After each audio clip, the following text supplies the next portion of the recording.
அன்பர்கள் அனைவருக்கும் என்னுடைய முதற்கண் வணக்கம். கடந்த 2-3 காணொளியில் நான் தத்துவங்கள் என்கின்ற கருவிகள், அதாவது நம்முடைய உடலில் உள்ள பார்ட்ஸு, ஸ்பேர் பார்ட்ஸ், அதை பற்றி நான் ரொம்ப பேசியிருப்பேன். அது என்னடா தத்துவங்கள் அது இது அப்படின்னு சொல்லி உங்களுக்கு போர் அடிச்சிருக்குன்னு நினைக்கிறேன். ஏன்னா நம்ம உடலில் உள்ள கருவிகளை தெரிஞ்சுக்கிட்டாதான் நம்ம ஆன்மீகத்தில் முன்னேற முடியும். இல்லைன்னு முன்னேற முடியாது. இது எல்லா நூல்களிலுமே வரும். அதனால தான் நான் போர் அடிக்கிற மாதிரி நான் சொல்லியிருப்பேன். ஏன்னா இந்த கருவிகளில் ஏதேனும் ரிப்பேர் ஆகி போச்சுன்னு வச்சுக்கோங்க, ஒன்றுமே பண்ண முடியாது. இப்போ ஒரு இலக்கை நோக்கி போகிறோம், ஒரு ஊருக்கே போகிறோன்னா, காரை எடுத்துகிட்டு போகிறோன்னா, அந்த கார் ரிப்பேர் ஆகிடுச்சுன்னா போக முடியுமா? அந்த இலக்கை அடைய முடியுமா? அடைய முடியாது இல்லையா? அந்த மாதிரி நம்ம உடலை வச்சு தான் நம்ம அந்த இலக்கை, இறைவனுடைய திருவடிங்கிற இலக்கை அடையணும். அதுக்கு நம்முடைய ஸ்பேர் பார்ட்ஸு எவ்வளவு உதவுதுங்கிறது தான் அந்த 36 கருவிகள். அந்த 36 கருவிகள் இருந்தால் தான் நம்ம போக முடியும். ஒன்றும் இல்லை, இது நம்மக்கிட்ட இருக்கிற ஸ்பேர் பார்ட்ஸ் தான். ஆன்மா ப்ளஸ்ஸு இந்த 36 ஸ்பேர் பார்ட்ஸ், அதுதான். இப்போ இது நான் வரைக்கும் சொன்னேன். இனிமேல் இப்போ தத்துவங்கள் ராமலிங்க சுவாமி எங்கெங்கெல்லாம் இதெல்லாம் பற்றியெல்லாம் மென்ஷன் பண்ணுறாரு, குறிப்பிடுகிறாருங்கிறத நான் இப்போ பாட்டாக சொல்ல போகிறேன். இதை போய் பாருங்கள். முதல் பாட்டில் சொல்கிறேன். தத்துவம்னா கருவிகள் தெரியுமா இல்லையா? அதான் உங்களுக்கு தெரியும். தத்துவம் எல்லாம் எந்தன் வசமாக்கி சாகா வரத்தையும் தந்து எனை தேற்றி ஒத்து உவந்து உள்ளே கலந்து கொண்டு எல்லா உலகமும் போற்ற உயர்நிலையை ஏற்றி சித்தியலாம் செய்வித்து சத்தும் சித்தும் சத்தும் சித்தும்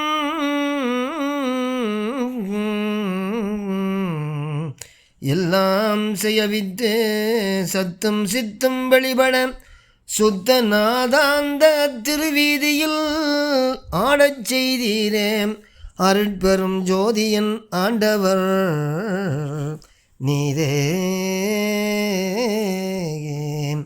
அப்படின்னு சொல்லி ஒரு பாட்டில் பாடுறாரு. இப்போ அடுத்த பாட்டு என்ன தெரியுமா? அங்கே தெரியுமா? இப்போ பாடுறாரு. கோபமும் காமமும் குடிகட்டு போயிற்று, கொடிய ஓர் அங்காரம் பொடி பொடியாயிற்று, தாபமும் சோமமும் தான் தானே சென்றது, தத்துவம் எல்லாம் என் தன்வசம் நின்றது, தத்துவம் எல்லாம் எந்தன் வசம் நின்றது அப்படின்னு சொல்லி பாடிட்டார் இல்லையா?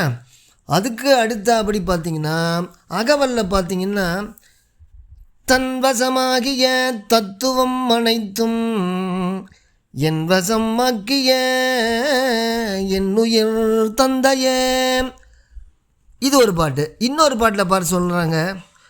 தத்துவம் கடந்த தத்துவ ஞான சமரச சுத்த சன்மார்க்க சத்துவ நெறியில் நடத்தி எந்தனை மேல் தனிநிலை நிறுத்து எத்தலைவா அப்படின்னு பாடுவார். அப்போ தத்துவங்களை பற்றி தானே எல்லாமே பாடுறாரு. அப்போ இன்னொரு பாட்டில் பார்த்திங்கன்னா அம்மா நான் வேண்டுதல் கேட்டு அருள் புரிதல் வேண்டும், ஆணவம் ஆதிய முழுதும் அறுத்து நிற்றல் வேண்டும். அதுக்கு அடுத்த வரி பாருங்க. இம்மாலை தத்துவங்கள் எல்லாம் என் வசத்தே இயங்கி ஒரு தீமையும் இல்லாதிருத்தல் வேண்டும் அப்படிங்கிறாரு. அப்போ இதுவரைக்கும் பாடிய பாடல்கள், அனைத்து பாடல்கள்லையுமே பார்த்திங்கன்னா தத்துவம் தான். கடைசியாக என்ன ஒரு பாட்டில் முடிக்கிறாரு, இதெல்லாம் கடந்து போனாதான்டா சிவநிலைக்கே நீ போக முடியுங்கிறாரு. தத்துவம் அனைத்தும் தனித்தனி கடந்து தத்துவாதீத மேல் நிலையில் சித்தியல் முழுதும் தெரிந்தனம் அவிமேல் சிவநிலை தெரிந்திட சென்றேன் ஒத்து அந்நிலை கண்யாவும் எம்புணவும் குரங்கு கரைந்து போயினும் என்று அத்தகை புணர்ந்தோர் உரைத்து உரைத்து ஏத்தும் அருட்பெரும் ஜோதி என்னரசே அப்படிம்பார். இன்னொரு இடத்துல பார்த்தீங்கன்னா, இப்போ எங்கேருந்து தத்துவங்கிறது மண்ணிலேருந்து ஆரம்பித்து நாதத்தில் போய் நின்று அந்த நாதத்தையும் கடந்தால் தான் 36 படிகளை தாண்டியது மாதிரி. அப்போ அவர் என்ன சொல்கிறாரு, நாதத்தை கடக்கிறது தான் சொல்கிறாரு. அங்கே போனீங்கன்னா நீங்கள் பேச முடியாது. நாதமும் கடந்து நிறைந்து நின்மயமே நஞ்சன அறிந்து நான் தானாம் பேதமும் கடந்த மௌனராஜ்யத்தை பேதையேன் பிடிப்பது என்னாலோ அப்படிம்பார். அப்போ 36 படிகள், அந்த 36 படிகளையும் கடந்து மேலே போனால் தான் தத்துவங்களை வென்றதாக சொல்லுவோம். அதுக்கு தான் தத்துவ வெற்றின்னு அந்த பாட்டு நிறைய பாடுறார். தத்துவ வெற்றிங்கிற பாட்டை ஒரு 20 பாட்டை கிட்டத்தட்ட பாடுறாரு. அந்த தத்துவ வெற்றி பாடல் தான் அங்கே கண்ணாடி பேழையில் அங்கே வச்சுருக்குறாங்க வடலூரில்.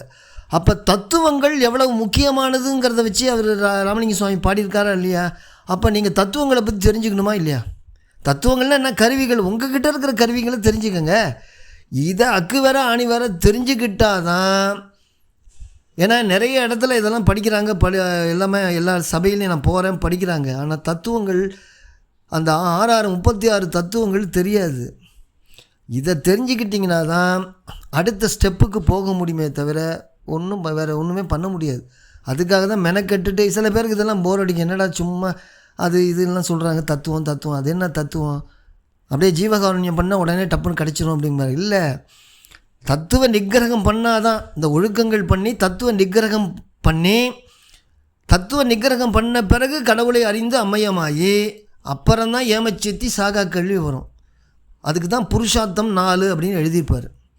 அப்போ இதை மனிதன் பெற வேண்டிய பேர்கள்னால் புருஷார்த்தம் அப்படின்னு அர்த்தம். அப்போ அந்த புருஷார்த்தம் அந்த 4ஐயும் பெற வேண்டுமானால் ஒழுக்கங்கள் செய்யணும் அப்படிங்கிறார். இந்த ஒழுக்கங்கள்னால் அந்த நியதி, நியமம், யமம், நியமம், அந்த மாதிரி விஷயங்கள் எது செய்யணும் எது செய்யக்கூடாது அப்படிங்கிறதெல்லாம் தெரியணும். அதற்காகத்தான் நான் மெனக்கட்டுட்டு இந்த மாதிரிலாம் சொல்கிறேன். இது இந்த மாதிரி விவரமாக யாரும் சொல்லியிருக்க மாட்டாங்கன்னு நினைக்கிறேன். சொல்லியிருந்தாங்கன்னா ரொம்ப சந்தோஷம். ஏதோ நான் சொல்லியிருக்கிறேன். அதை நல்லா அத்துப்படியாக தெரிஞ்சுங்க. நீங்களும் கிட்ட பகிர்ந்துக்குங்க. பகிர்ந்து பண்ணாதான் உண்மை தெரியும் அப்படின்னு சொல்லி இந்த காணொலியை முடிச்சிடுறேன். அடுத்த காணொலியில் நான் 3 மாயை பற்றி சொன்னேன். என்ன மாயை? சுத்த மாயை, அசுத்த மாயை, அந்த அசுத்த மாயையிலேருந்து வெளிவருகிற பிரகிருதி மாயை. இந்த பிரகிருதி மாயையில் தான் தத்துவங்கள்லாம் வருதுன்னு இது நாள் வரைக்கும் சொன்னது.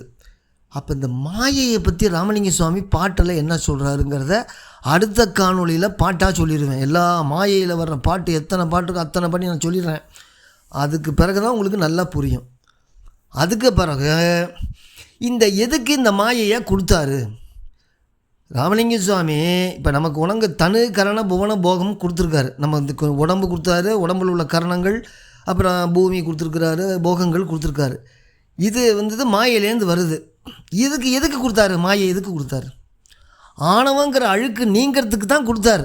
ஆணவங்கிற அழுக்கு நம்ம பற்றி இருக்குது, அதை நீங்கதான் தான் நம்ம செயலுக்கு வர முடியும். அதை நீக்கத்தான் கொடுத்தார். அப்போ ஆணவங்கிற அழுக்கு என்னென்ன பண்ணுது அதை நீங்கள் தெரிஞ்சுக்கணும். இப்போ மாயை பூரா நான் பாடிடுவேன். பாடின பிறகு அதுக்கப்புறம் ஆணவத்தை நீக்குவதற்காகத்தான் மாயை கொடுத்தார். அப்போ ஆணவத்தை தெரிஞ்சுக்கணுமா இல்லையா? ஒன்றை அப்படியே லிங்காக போய்கிட்டே இருக்குது. அப்போ ஆணவத்தை எங்கெங்கெல்லாம் என்ன அது ஆணவம்னா என்ன, அது எங்கெங்கே ராமலிங்க சுவாமி சொல்கிறாருங்கிறத அடுத்த காணொலியில் நான் விரிவாக சொல்கிறேன்.